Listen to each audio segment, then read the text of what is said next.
அது மாதிரி காங்கிரஸ் செய்தி தொடர்பாளர் மோகன் குமாரமங்கலம் உள்ளிட்ட பல நிர்வாகிகளும் திமுகவுக்கு ஆதரவாக இருக்கிறாங்க.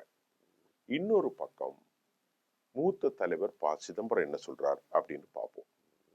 இலவச இருப்பிட சான்றிதழ் ஜனவரி 25 வரை கட்டணமின்றி இருப்பிட சான்றிதழை பெறலாம் என தமிழ்நாடு அரசு அறிவிப்பு. வாக்காளர் பட்டியலில் பெயரை சேர்க்க ஏதுவாக கட்டணமின்றி வழங்க முடிவு. இதெல்லாம் நான் வரவேற்கிறேன். யார் சொல்றா? ப சிதம்பரம். நலங்காக்கக்கூடிய ஸ்டாலினுடைய மிகச்சிறப்பான திட்டம்.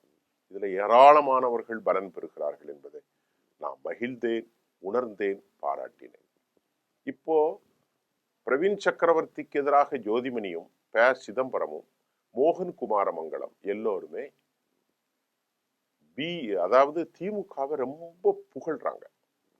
இந்த நிலையில் காங்கிரஸில் 2 கருத்துக்கள் கூட்டணி பேச்சுவார்த்தையில இப்ப சிக்கல் ஏற்படும் என்று காங்கிரஸ் மேலிட வட்டாரங்கள் தெரிவிக்கின்றன.